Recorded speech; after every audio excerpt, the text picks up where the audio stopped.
The snow fell so thick that Hannah couldn't see more than a few feet beyond the canvas covering the wagon, and she knew with certainty that Margaret intended to kill her before they reached the next town. She had seen it in her stepmother's eyes that morning, when they'd set out from Cheyenne, Wyoming, in the bitter January cold of 1883. The way those pale blue irises had glittered with something darker than mere dislike. Hannah's father had been dead only 3 months, buried under the hard prairie ground after a fever took him. And Margaret had wasted no time in showing her true nature. The inheritance was everything to Margaret, the modest ranch and the small fortune her father had saved over 30 years of hard work. With Hannah out of the picture, it would all belong to Margaret and her brother Thomas, who sat up front driving the wagon through the blinding snowstorm. Hannah had turned 20 just 2 weeks before her father passed, and she'd watched helplessly as Margaret had convinced everyone in Cheyenne that Hannah was unstable, grief-stricken to the point of madness. No one would question if something happened to her out here in the wilderness. They were supposedly traveling to Fort Collins to stay with distant relatives, but Hannah had overheard them last night at the inn, whispering about how easy it would be to make her disappear in a storm like this. The wagon lurched over rough terrain, and Hannah gripped the wooden side, her fingers numb despite her thick gloves. Margaret sat across from her, that same cold smile playing at her lips. "We should stop," Hannah said, her voice barely audible over the howling wind. "The horses cannot see in this weather." "Thomas knows what he is doing," Margaret replied, and there was something in her tone that made Hannah's heart race with fear. The wagon picked up speed suddenly, and Hannah felt her stomach drop. Through the canvas flap, she could see they were on some kind of slope, the horses being driven faster than was safe. She started to protest when Margaret lunged forward, her hands shoving hard against Hannah's shoulders. Hannah fell backward, her body hitting the wooden gate at the rear of the wagon. The latch gave way under her weight, and then she was tumbling, falling through the air and the snow. She hit the ground hard, the impact knocking the breath from her lungs, and then she was rolling down an embankment, snow filling her mouth and eyes and nose. She came to rest in a deep drift, half buried, gasping for air that burned like ice in her chest. The wagon was already disappearing into the white curtain of the storm, the sound of it fading rapidly. Hannah tried to call out, but her voice was weak, and she knew Margaret would not have stopped anyway.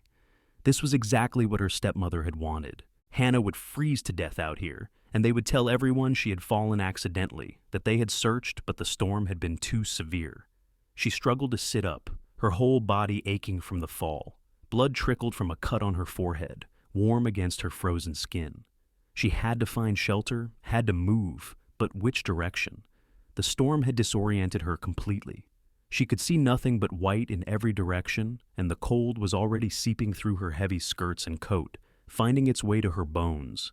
Hannah pulled herself to her feet, swaying, and took a step forward, then another.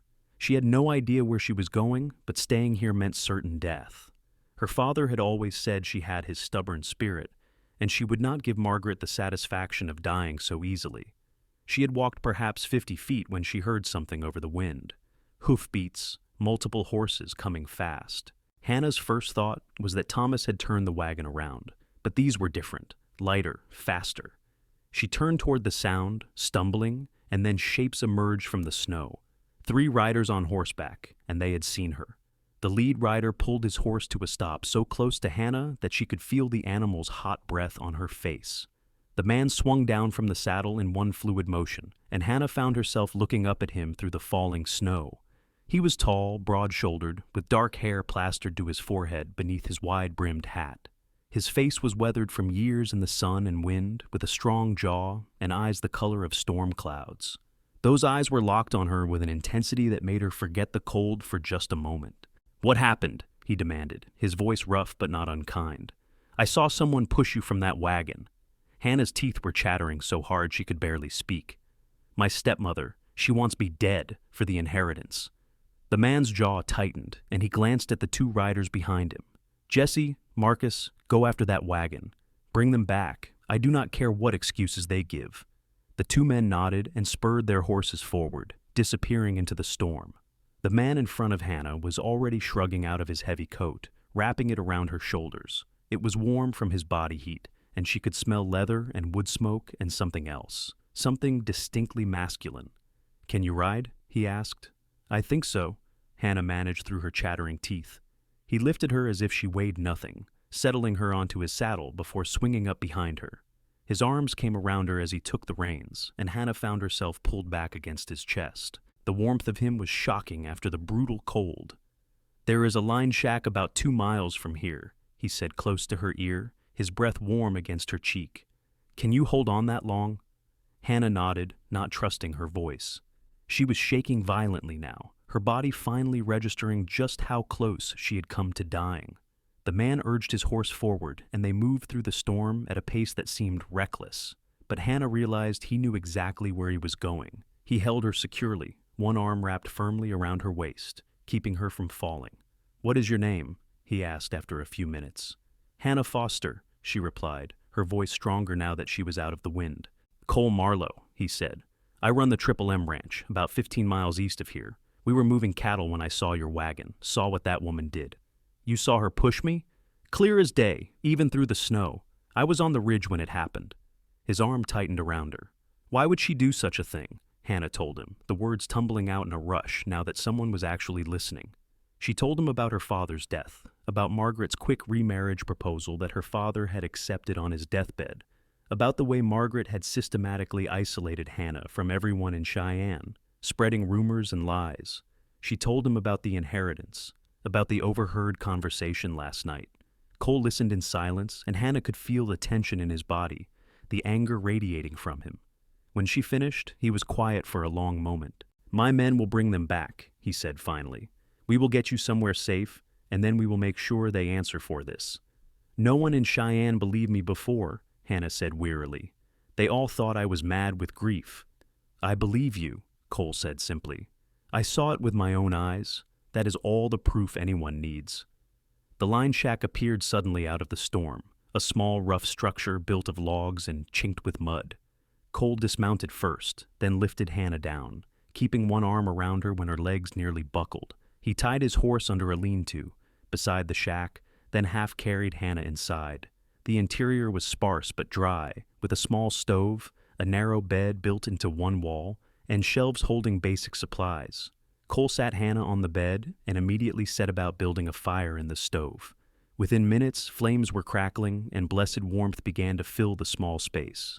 "We need to get you out of those wet clothes," Cole said, his back still to her as he fed more wood into the stove.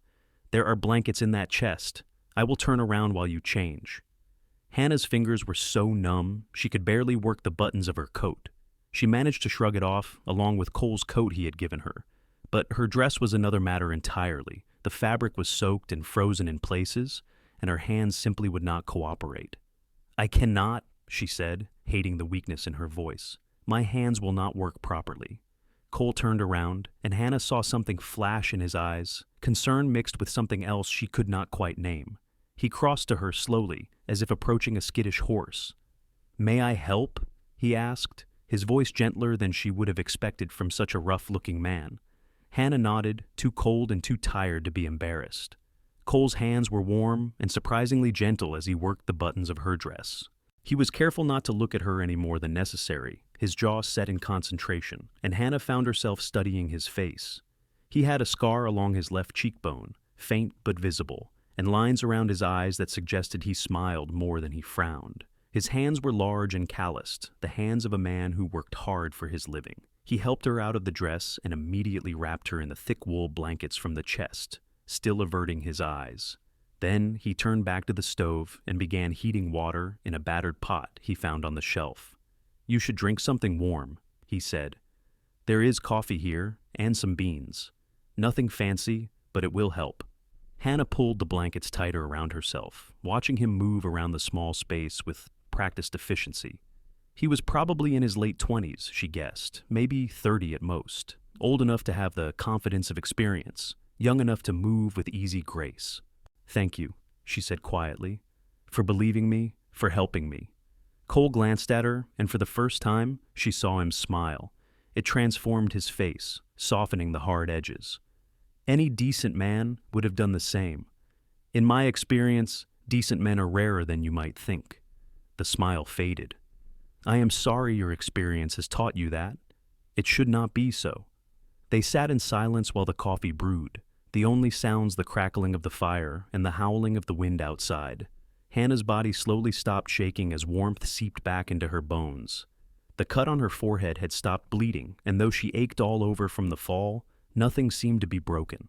Cole poured coffee into 2 tin cups and brought one to her, their fingers brushing as she took it. The touch sent a jolt through Hannah that had nothing to do with the cold, and she saw something flicker in Cole's eyes that told her he had felt it too. "How long have you run the Triple M?" she asked, needing to fill the suddenly charged silence. 5 years. I worked it for my uncle before that, since I was 16. He died and left it to me. Cole settled onto a rough wooden stool near the stove, his long legs stretched out in front of him. "It is not much, but it is mine." "It must be a good life," Hannah said wistfully. "To have something that belongs to you, that no one can take away. It is hard work, but yes, it is a good life." He studied her over the rim of his cup. "What will you do now? Do you have family somewhere?" "My mother's sister lives in Fort Worth, Texas. I have not seen her since I was a child, but we exchanged letters. I was going to write to her before all this happened, to ask if I could come stay with her." Hannah's voice broke slightly. "I do not know if I can go back to Cheyenne. Even if people believe me now, Margaret has poisoned them all against me." "Then you will go to Texas," Cole said decisively. "After we deal with your stepmother and her brother, I will make sure you get there safely. You do not have to do that. You have already done so much." "I want to."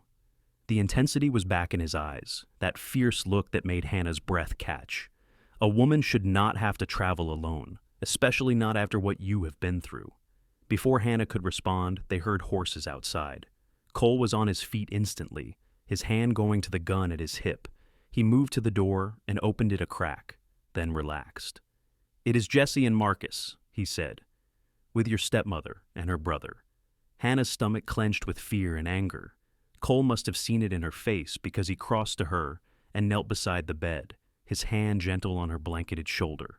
"You are safe," he said firmly. "I will not let them hurt you. Do you understand? They cannot touch you."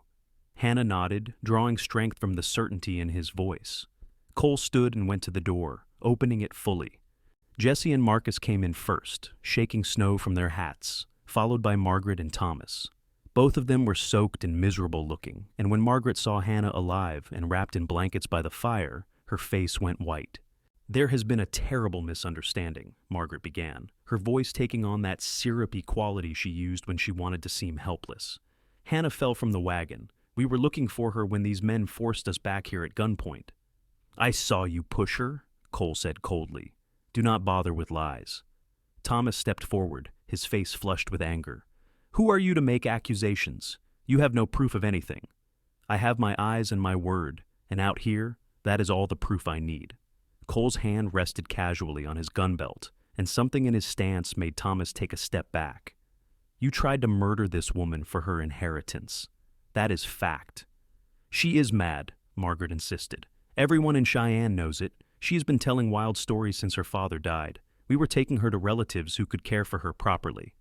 "Then why did you not stop when she fell?" Hannah asked, her voice steady despite the rage boiling inside her.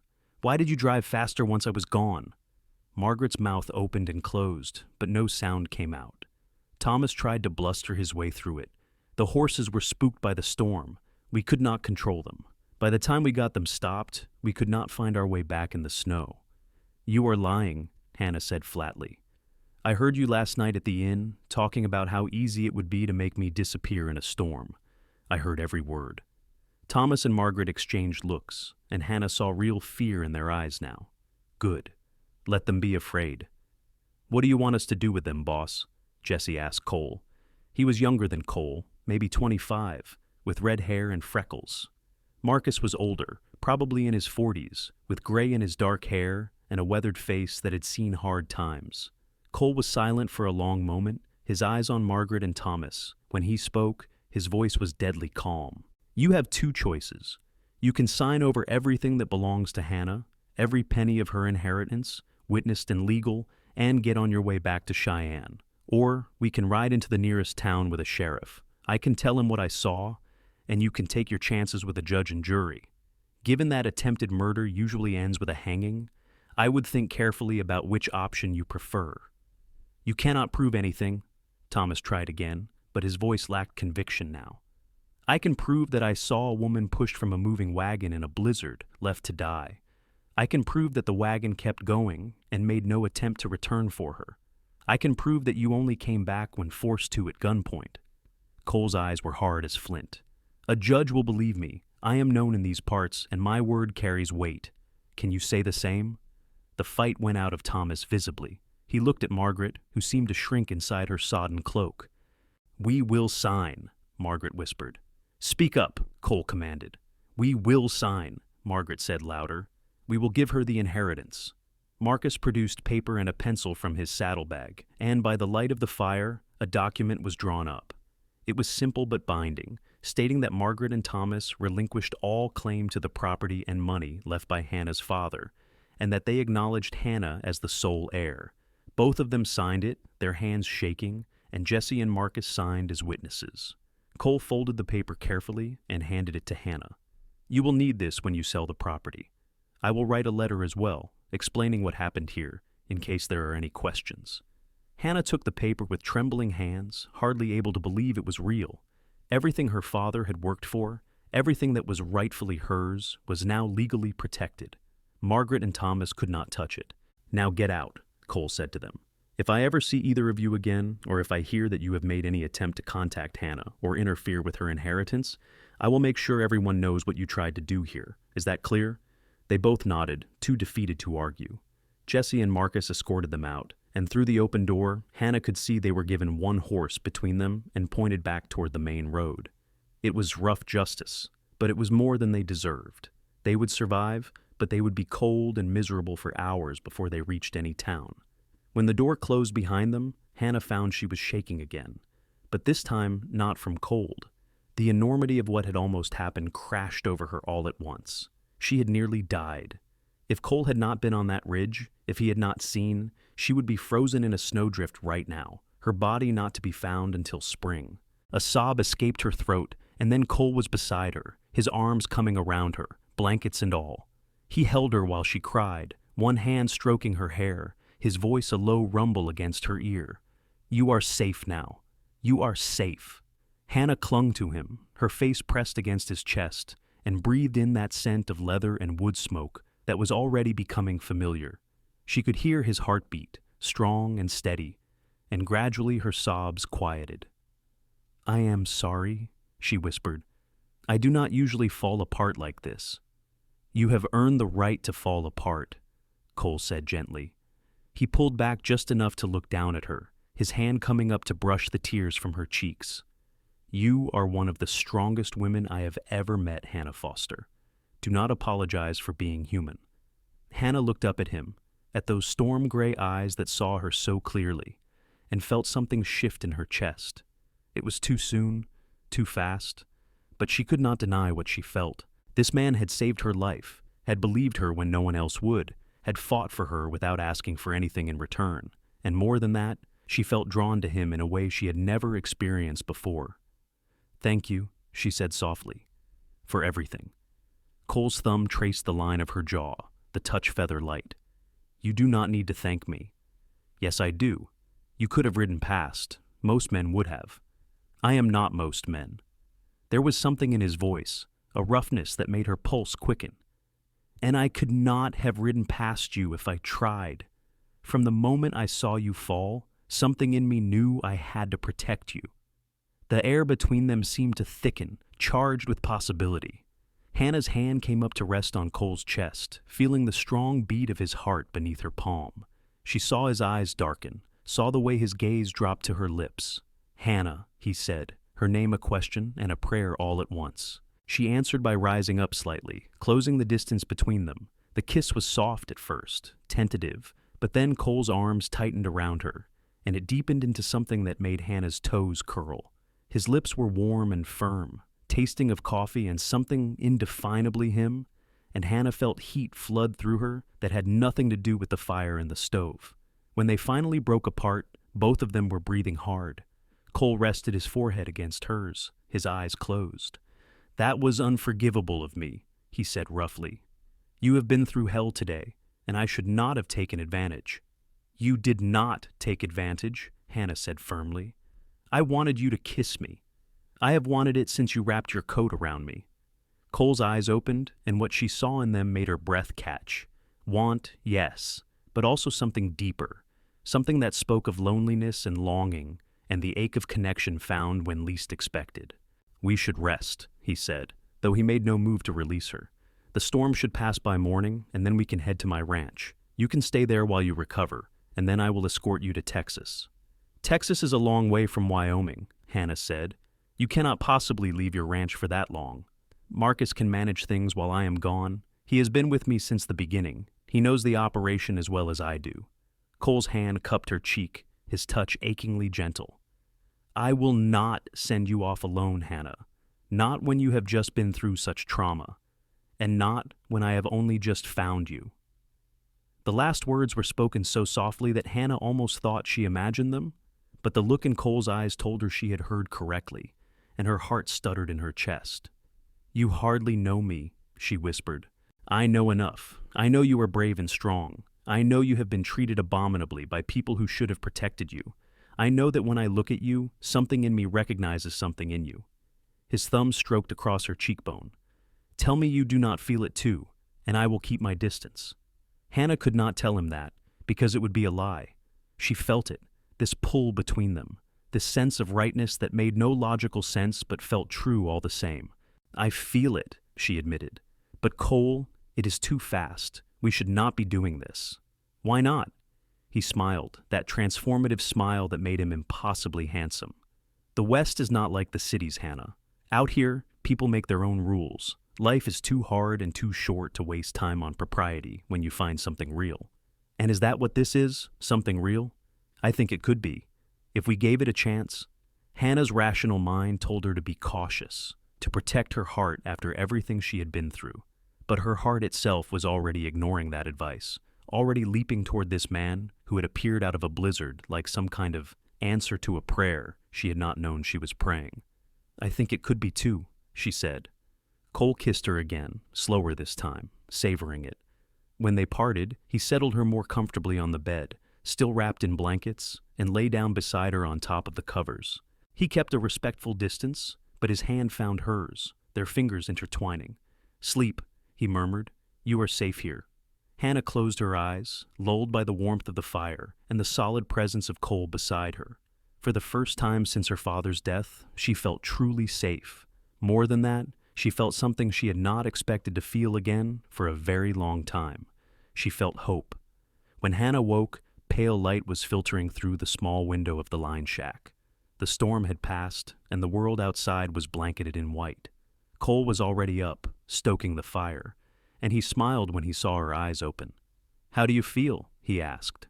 Hannah took stock of herself. She was sore all over, and the cut on her forehead throbbed, but nothing felt seriously wrong.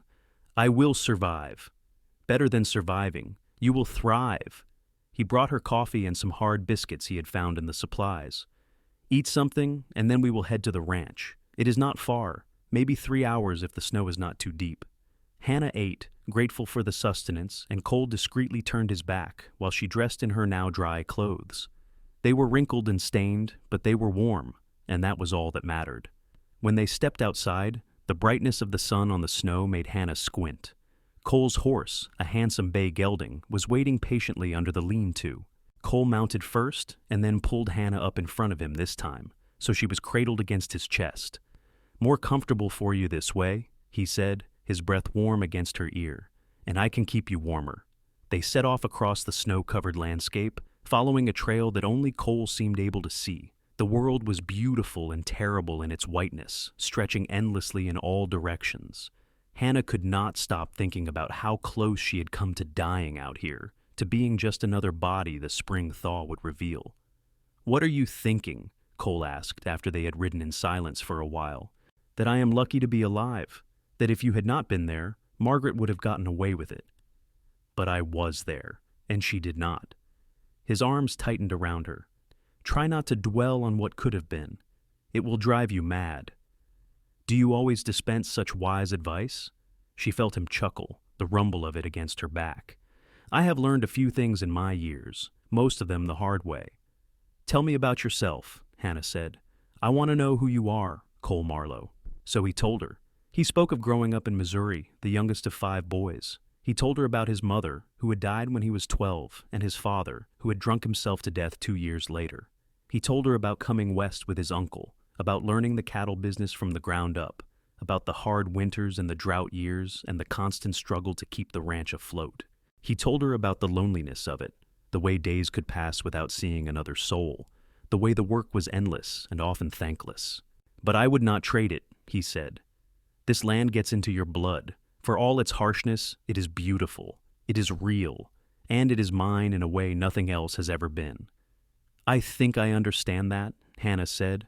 "My father felt the same way about his ranch. He loved every acre of it, even when it nearly broke him. What will you do with it? Keep it or sell it?" "Sell it, I think. I cannot go back to Cheyenne, not after everything that has happened, and I cannot run a ranch alone." She paused. "Though it breaks my heart to let it go. It was his whole life." "He would want you to be happy," Cole said gently. "He would want you to be safe. The ranch is just land and buildings. You are his legacy, Hannah, not the property." Tears pricked Hannah's eyes at the simple truth of it. "Thank you for saying that. It is only the truth."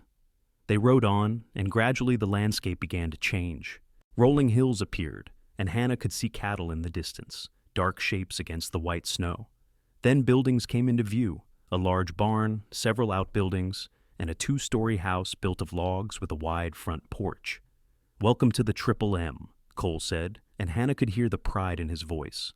As they approached, the front door of the house opened and a woman emerged. She was perhaps 50, with gray-streaked brown hair pulled back in a bun and a capable, kind face. She shaded her eyes with one hand, watching them approach. "That is Mrs. Brennan," Cole said. "She has been my housekeeper and cook since I took over the ranch. Her husband was one of my uncle's ranch hands until he died 3 years back. She is like family." Cole dismounted and helped Hannah down, and Mrs. Brennan came down the porch steps with surprising speed. "Cole Marlowe, where have you been?" she demanded. "I have been worried sick. You rode out yesterday morning and never came back, and Jesse and Marcus came in late last night, saying you were at the line shack with a woman who had nearly been killed." "This is Hannah Foster," Cole said, his hand on Hannah's back, steadying her. "Hannah, this is Mrs. Brennan." Mrs. Brennan's stern expression softened as she looked at Hannah, taking in the cut on her forehead, the way she was leaning slightly against Cole. "You poor dear. Come inside at once. You look half frozen still." Hannah found herself ushered into the house, into a warm kitchen that smelled of bread and coffee. Mrs. Brennan sat her down at a large wooden table and immediately set about pouring coffee and dishing up breakfast. "Now, tell me everything," Mrs. Brennan said, settling into a chair across from Hannah. Cole told the story, with Hannah filling in details here and there. Mrs. Brennan's face went from shocked to angry to fiercely protective, and by the end, she was shaking her head. "Some people have no decency at all," she declared. "But you are safe now, dear. You will stay here as long as you need. Cole, you should have brought her straight here last night instead of keeping her in that drafty line shack." "The storm was too severe, and she needed to get warm immediately," Cole defended himself. "The line shack was closer. Well, you are here now, and that is what matters." Mrs. Brennan patted Hannah's hand. "I will prepare a proper room for you, and we will get you some clean clothes. You and I are about the same size, I think. Then you should rest. You have been through an ordeal." Hannah wanted to protest that she did not need to be fussed over, but the truth was, it felt good to be cared for. Mrs. Brennan reminded her of her own mother, who had died when Hannah was 15. That same bustling efficiency, that same warmth beneath the brisk exterior. Cole caught her eye across the table and smiled, and Hannah felt that flutter in her chest again. In the bright light of the kitchen, he looked younger somehow, less the stern cowboy, and more just a man who was happy to be home. His dark hair was rumpled from his hat, and there was stubble on his jaw that Hannah found herself wanting to touch. "I need to check on the herd," Cole said, standing. "But I will be back by supper. Mrs. Brennan, make sure she rests." "I do not need instructions on how to care for someone, Cole Marlowe," Mrs. Brennan said tartly, but there was affection in her eyes. Cole paused behind Hannah's chair, his hand coming to rest briefly on her shoulder, a touch that felt both casual and intimate at once. "Rest," he said softly. "You are safe here." Then he was gone, and Mrs. Brennan was looking at Hannah with bright, knowing eyes. "So," she said, Cole brought you home." "He saved my life," Hannah said, not quite meeting the older woman's gaze. "He did more than that, I think, from the way he looks at you." Hannah's cheeks heated. "It is too soon to say. We only just met yesterday." Time does not always matter when the heart knows what it wants. Mrs. Brennan stood and began clearing dishes. "Cole is a good man, one of the best I have ever known. He deserves happiness. Lord knows he has had little enough of it. If you and he have found something, do not waste it worrying about propriety or what people might think." That is more or less what Cole said. Then listen to him. He may not always say much, but when he does, it is usually worth hearing. Mrs. Brennan showed Hannah to a room upstairs, a simple space with a large bed covered in a colorful quilt, a dresser, and a window that looked out over the ranch. She brought clothes for Hannah to change into, a simple dress of dark blue wool that fit reasonably well, and told her to rest. Hannah lay down on the bed, intending to stay awake, but exhaustion pulled her under almost immediately. When she woke, the light outside had changed, and she realized hours had passed. She could hear voices downstairs, men's voices mingled with Mrs. Brennan's, and the smell of cooking food drifted up. Hannah changed into the dress Mrs. Brennan had left, brushed her hair as best she could, and went downstairs. The kitchen was full of people: Cole, Jesse, Marcus, Mrs. Brennan, and two other men Hannah did not recognize. They all looked up when she entered, and the conversation stopped. "Hannah," Cole said, rising from his chair, "you are awake. How do you feel?" "Better, much better." And it was true. The sleep had helped, and being in this warm, solid house with people who seemed genuinely kind had eased something inside her. Cole introduced the other two men as Tom and Daniel, ranch hands who lived in the bunkhouse. They both tipped their hats to her politely, their eyes curious but friendly. Supper was a loud, cheerful affair, the men swapping stories and jokes, while Mrs. Brennan kept everyone's plates full. Hannah found herself relaxing, laughing at their tales, and feeling more at ease than she had in months. Cole sat beside her, and throughout the meal, she was aware of him, the warmth of his body close to hers, the way his knee would occasionally bump against hers under the table. After supper, the hands excused themselves to the bunkhouse, and Mrs. Brennan shooed Cole and Hannah into the parlor while she cleaned up. The parlor was a comfortable room with a large fireplace, several worn but sturdy chairs, and shelves lined with books. Cole built up the fire and then sat beside Hannah on the sofa, close enough that their shoulders touched. "Your men seem loyal," Hannah observed. "They are good men. I trust them with my life and with the ranch." He glanced at her. "Jesse and Marcus told them what happened to you. I hope that is all right. I thought it better they knew, so there would be no confusion about why you are here. I do not mind. They would have found out eventually anyway." Hannah traced a pattern on her skirt with one finger. "How long before you think I can travel to Texas?" "A week or two, until you are fully recovered and the roads are clear.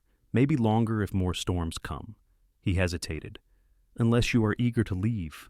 "I am not eager," Hannah admitted. "Truth be told, I am dreading it. I do not know my aunt well, and I am not certain what kind of reception I will receive, but I have nowhere else to go. You could stay here." The words hung in the air between them. Hannah turned to look at Cole, her heart pounding. "What are you saying?" "I am saying that you do not have to go to Texas if you do not want to. You could stay here, at the M, not as a guest," he added quickly, seeing the protest forming on her lips. "As my wife, if you would have me." Hannah stared at him, certain she must have misheard. "Cole, we have known each other for one day. I know, and I know this is fast, probably too fast by any reasonable standard. But, Hannah, I am 30 years old. I have met a lot of women in my life, and I have never felt for any of them what I feel for you." He took her hand, his thumb rubbing gentle circles on her palm. "When I saw you fall from that wagon, something in me shifted, and when I held you, when I talked to you, it only got stronger. I feel like I have been waiting for you my whole life without knowing it." "I feel it too," Hannah whispered, "this connection between us. But Cole, what if it is just because of the circumstances? What if you think you feel this way because you rescued me, and I think I feel this way because you saved my life? Do you truly believe that is all this is?" Hannah looked into his eyes, those storm gray eyes that seemed to see straight into her soul and knew the truth. "No, I do not believe that." "Neither do I. So the question is, Are you brave enough to take a chance on this? On us?" He raised her hand to his lips, pressing a kiss to her knuckles. "I cannot promise you an easy life, Hannah. Ranch life is hard, and there will be struggles, but I can promise you that I will spend every day trying to make you happy. I will protect you and cherish you and never give you cause to doubt that you are loved." Tears stung Hannah's eyes. When was the last time anyone had spoken to her like this, with such raw honesty and feeling? When had anyone ever put her first, considered her happiness above their own interests? "I am afraid," she admitted. "I am afraid of trusting again after what Margaret did. I am afraid of letting myself feel this much this fast. I am afraid of what happens if it does not work out." "I am afraid too," Cole said, terrified, if I am honest. "But I am more afraid of letting you go, of watching you ride out of my life and spending the rest of my days wondering what might have been." His hand cupped her cheek. "Stay, Hannah. Marry me. Give us a chance to build something together." Hannah closed her eyes, letting herself feel the warmth of his touch, the sincerity in his voice. She thought about her options. Going to Texas to live with an aunt she barely knew, always wondering about the man who had saved her, or staying here, taking a leap of faith with someone who made her feel more alive than she had in years. When she opened her eyes, she knew what her answer would be. "Yes," she said simply. "Yes, I will marry you." The joy that lit Cole's face was breathtaking. He pulled her into his arms, holding her tightly, and Hannah felt tears slip down her cheeks, but they were good tears, happy tears. "You will not regret this," Cole murmured against her hair. "I swear to you, Hannah, I will spend the rest of my life making sure you never regret this." They stayed like that for a long time, wrapped in each other's arms while the fire crackled and the wind howled softly outside. When they finally pulled apart, Cole kissed her, slow and deep, a kiss that spoke of promises and possibilities and a future they would build together. Mrs. Brennan found them like that, and when they told her the news, she burst into tears and hugged them both, declaring it the best news she had heard in years. She immediately began planning the wedding, talking about flowers and food and who they should invite, and Hannah found herself laughing at the woman's enthusiasm. "We should keep it simple," Cole said. "Small, just close friends in the hands. And we should do it soon," Hannah added, "before I lose my nerve." "You will not lose your nerve," Cole said confidently. "But we can do it soon if you want. How about next week? That gives us time to ride into town for a license and for you to get a proper dress." "Next week," Hannah agreed, her heart racing with a mixture of excitement and nerves. The next few days passed in a blur of activity. Cole took Hannah into the nearest town, a place called Laramie, where they filed for a marriage license. The clerk gave them an odd look, clearly curious about Hannah's cut forehead and why this couple he had never seen before was rushing into marriage, but Cole's steady gaze and the money he laid on the counter bought discretion. They also stopped at the general store, where Hannah found a simple but pretty dress of cream-colored silk that would do nicely for a wedding. Cole insisted on buying it for her, along with a new coat and boots and anything else she might need. When Hannah protested that it was too much, he simply said, "You are going to be my wife. Let me take care of you." On the ride back to the ranch, Hannah asked Cole about his family, whether any of them would want to come to the wedding. "My brothers are scattered," he said, "2 in California, 1 in Montana, 1 who knows where. We do not keep in touch much. They have their lives, and I have mine." "That sounds lonely." "It was for a long time, but I had my uncle, and then I had the ranch, and that was enough. And now I have you." He smiled at her. "That is more than enough."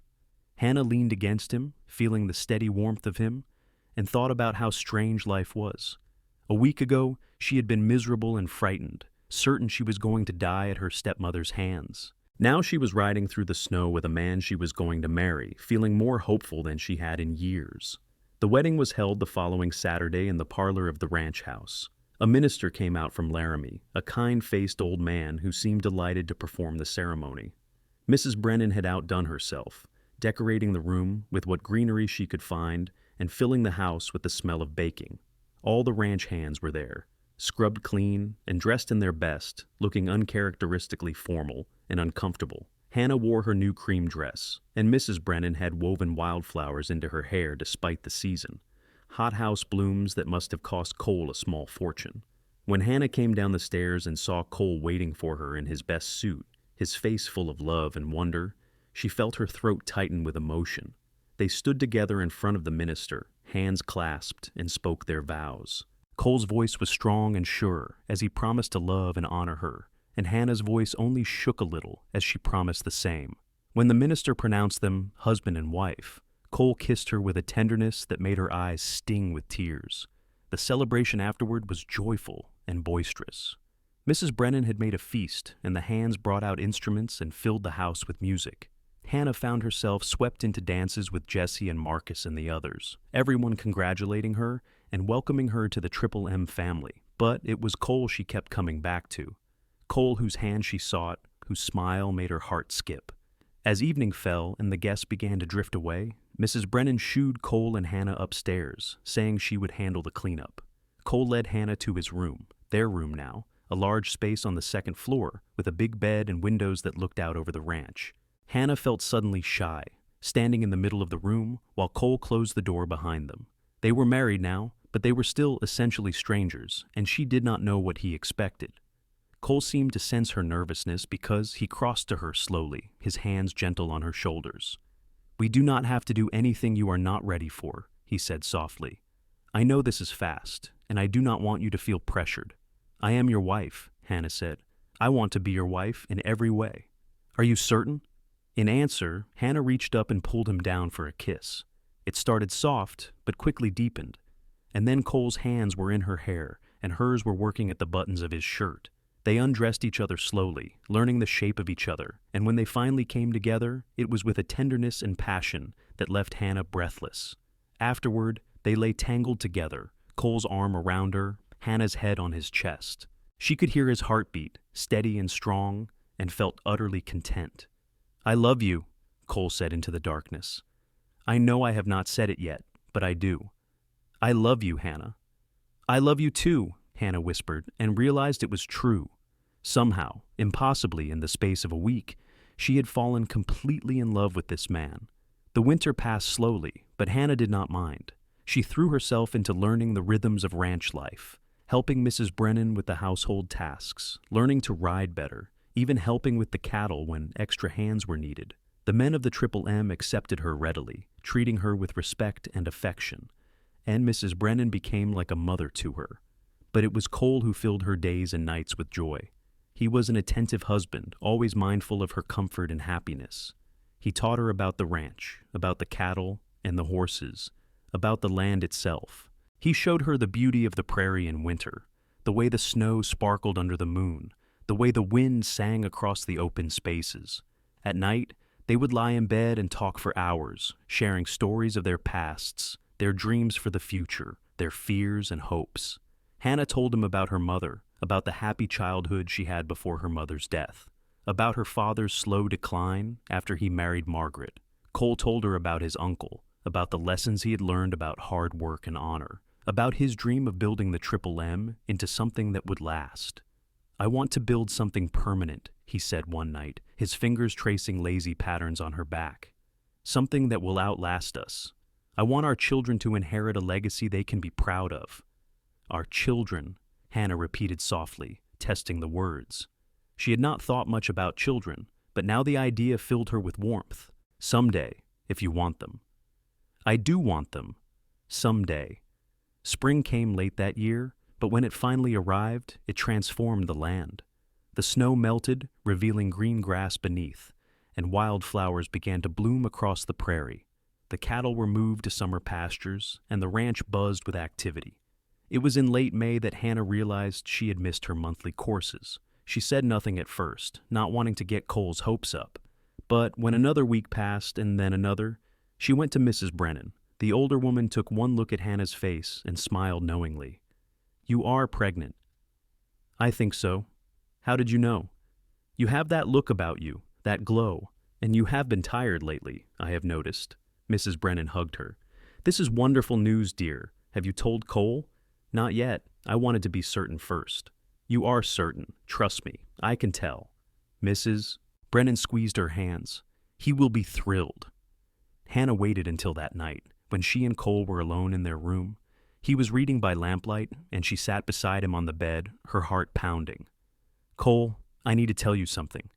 He set the book aside immediately, his full attention on her. "What is it? Is something wrong?" "No, nothing is wrong. In fact, something is very right." She took his hand and placed it on her still flat stomach. "I am pregnant. We are going to have a baby." The expression on Cole's face was one Hannah would remember for the rest of her life. Shock, joy, wonder, all mingled together. His eyes filled with tears, and when he spoke, his voice was rough with emotion. "Are you certain?" "As certain as I can be. Mrs. Brennan thinks I am about 2 months along." Cole pulled her into his arms, holding her so tightly she could barely breathe. "A baby. We are going to have a baby."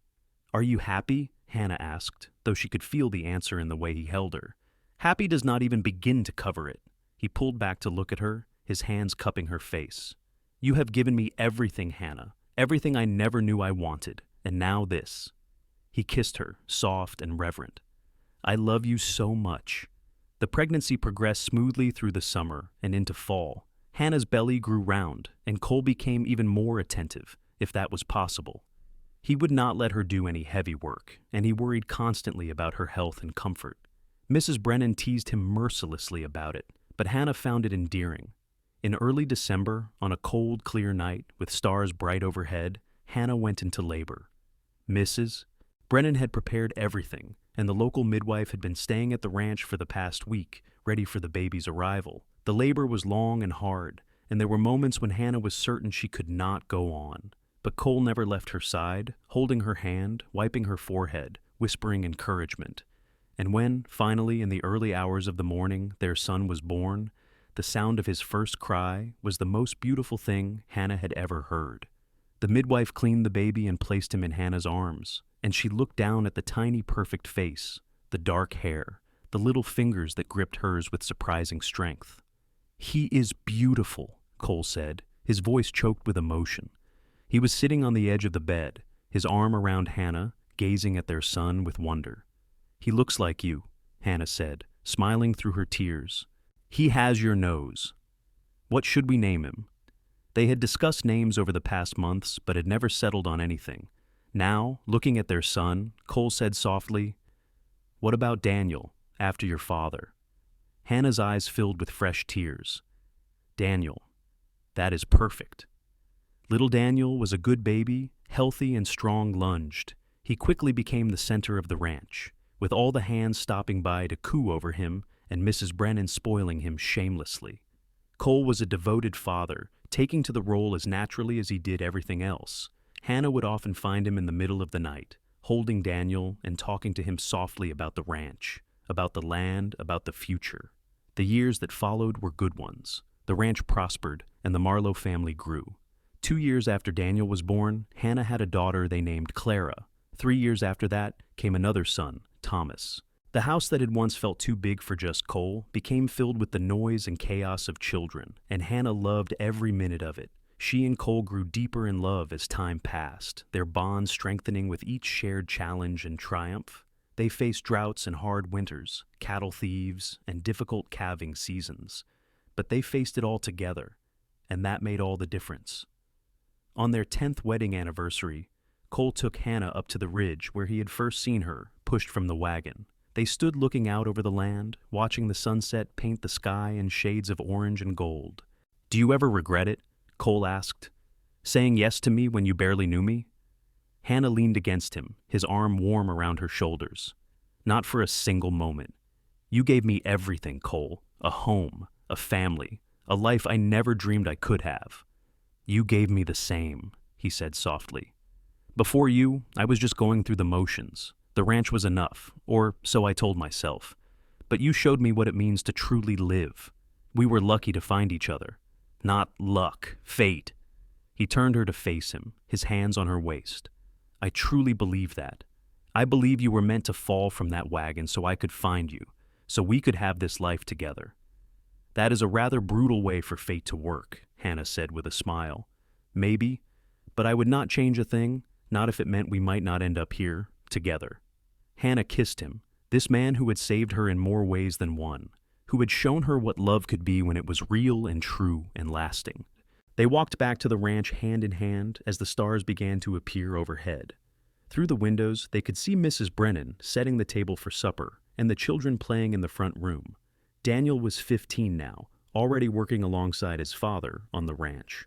Clara was 13, bright and curious and kind, and little Thomas, at 7, was a bundle of energy who kept everyone on their toes. This was her life now, Hannah thought as they climbed the porch steps. This ranch, these people, this land that stretched endlessly under the big sky. It was so far from what she had imagined that day when Margaret pushed her from the wagon, when she thought she was going to die alone in the snow. But Cole had seen her fall. He had given chase. And in doing so, he had given her everything. Inside, the children ran to greet them, talking over each other about their day.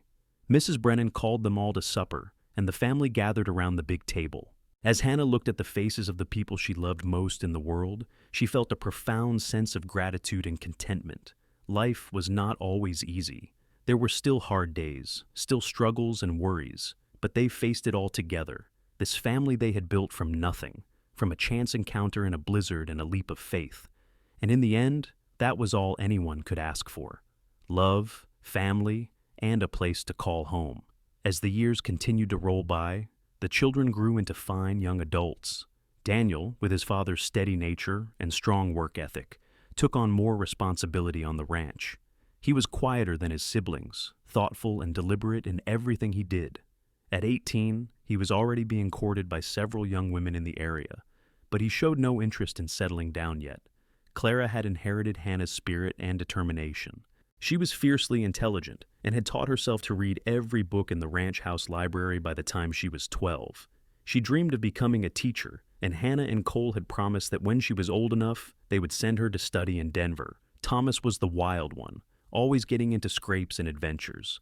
He had a gift with horses that amazed even the most experienced hands, able to gentle the most stubborn animal with patience and kindness. He reminded Hannah of Cole in his younger days, before life had worn some of the edges off. Mrs. Brennan had aged gracefully, her hair now completely gray, but her spirit as spry as ever. She still ran the household with an iron fist wrapped in velvet, and the grandchildren, as she called Daniel, Clara, and Thomas, adored her. The ranch itself had grown substantially over the years. Cole had purchased additional land when neighboring ranchers retired or moved on, and the Triple M was now one of the largest operations in the area. They employed a dozen hands year-round, and more during the busy seasons. Hannah had found her place in this world in ways she never expected. She kept the books for the ranch, her neat figures recording every transaction, every profit and loss. She also became known in the community as someone who could be counted on to help those in need. When families fell on hard times, Hannah would quietly arrange for supplies to be delivered. When the schoolhouse needed repairs, she organized a fundraising effort. She became a pillar of the community, respected and loved. But her greatest joy remained her family. Watching her children grow, seeing Cole become the father he had always been meant to be, building this life they shared, these were the things that filled her heart to overflowing.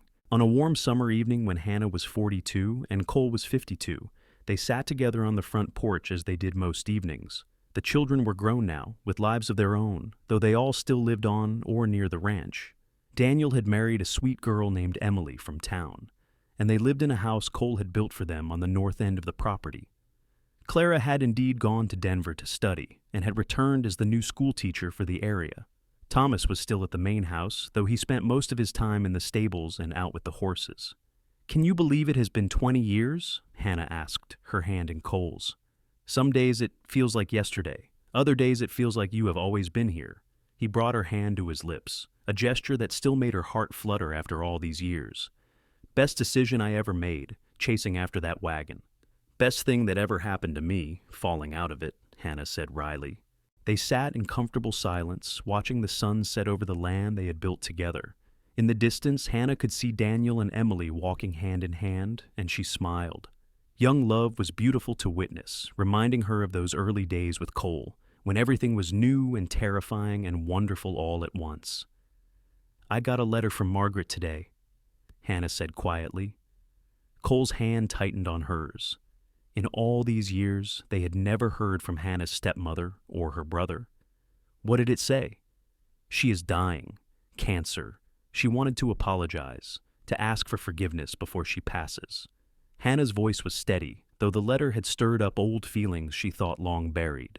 Will you give it to her?"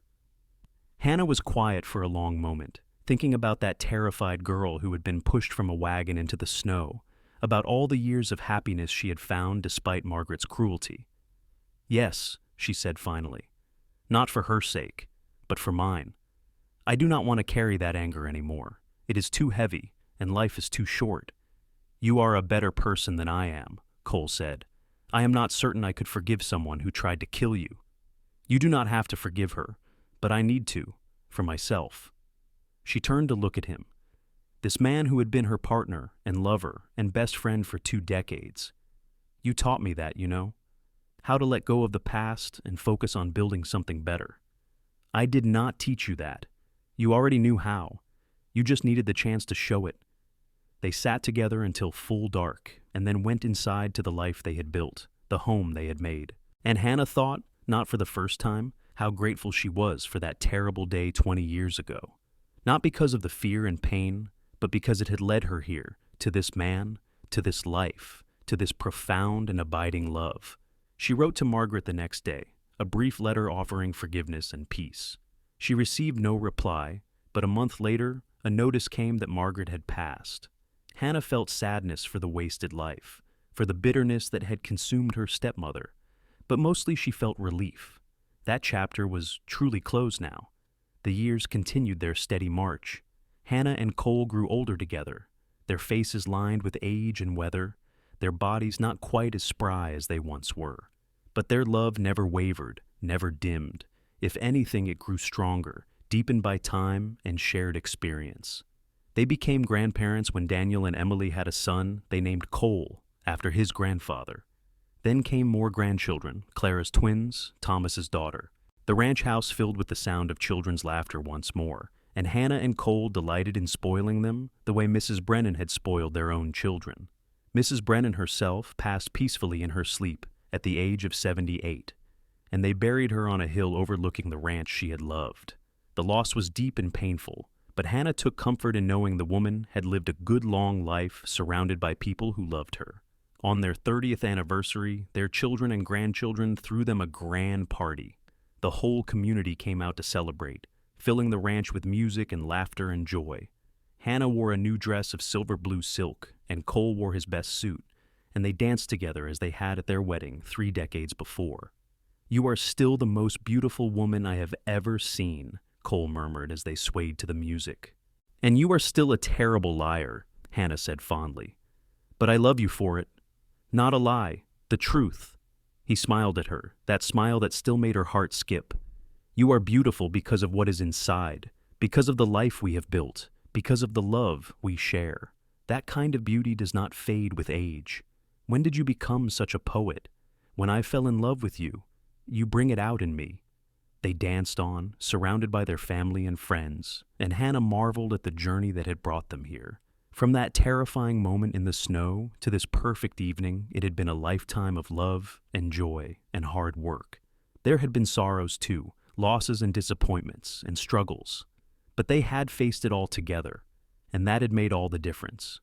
As the evening wound down and the guests began to leave, their children gathered around them. Daniel, now 35 and looking so much like his father, it was startling. Clara, 33, and radiating the confidence of a woman who knew her place in the world. Thomas, 27, and still a bit wild around the edges, but with a good heart. "We wanted to give you something," Daniel said, and Emily handed him a large wrapped package. Hannah and Cole exchanged glances and then carefully unwrapped it.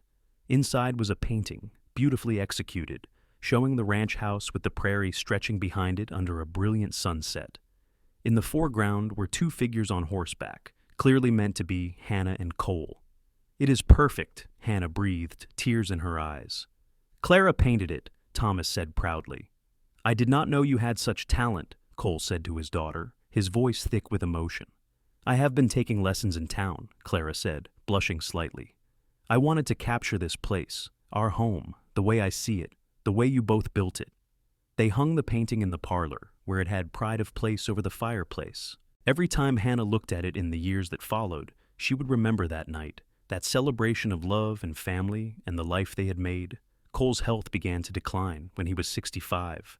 Nothing dramatic, just the slow wearing down that comes with age and a lifetime of hard physical work. His joints ached in the cold, and he tired more easily. But he remained active on the ranch, refusing to fully retire, and Hannah understood. The triple M was in his blood, as much a part of him as his heartbeat.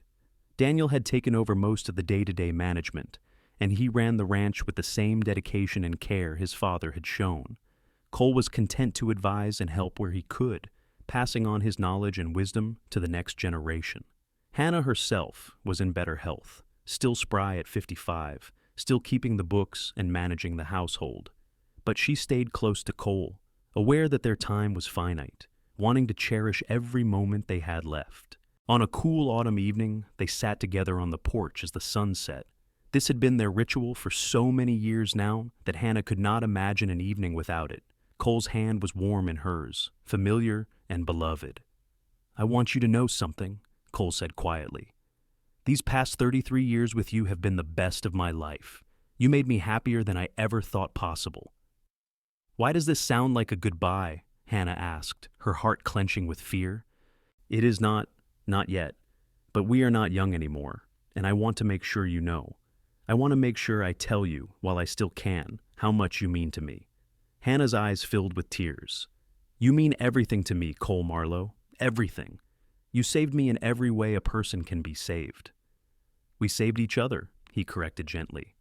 "I was just surviving before you came along. You taught me how to truly live." They held each other as the stars came out, and Hannah sent up a silent prayer that they would have many more years together, many more sunsets on this porch, many more moments of quiet contentment. Her prayer was answered. Cole lived for another 10 years, and though his body grew frailer, his mind remained sharp, and his love for Hannah never wavered. They celebrated their 40th anniversary surrounded by children and grandchildren and even great-grandchildren, a whole tribe of Marlowes who filled the ranch with life and love. When Cole finally passed, peacefully in his sleep at 75, Hannah held his hand and whispered that she loved him, would always love him, and that she would see him again someday. The grief was profound, a physical ache that never fully left her. But she found solace in her family, in the legacy they had built together, in the knowledge that their love had been real and true and lasting. Hannah lived for another 15 years after Cole's death, watching her grandchildren grow and have children of their own. The Triple M continued to prosper under Daniel's management, and Hannah took pride in knowing that they had built something that would last, something that would be passed down through generations.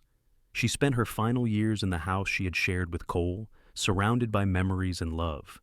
The painting Clara had made hung over the fireplace, and Hannah would often sit looking at it, remembering those early days, the life they had built, the love they had shared. On a spring morning, with wildflowers blooming across the prairie and the sun warm on her face, Hannah passed away peacefully in her sleep at the age of 80. She was buried beside Cole on the hill overlooking the ranch, the same hill where Mrs. Brennan rested, under a sky so blue it hurt to look at. Her children and grandchildren and great-grandchildren gathered for the funeral, and they told stories of Hannah and Cole, of the love story that had started with a push from a wagon and a cowboy who gave chase. They spoke of courage and faith, of taking chances and building dreams, of a love that had weathered every storm and emerged stronger.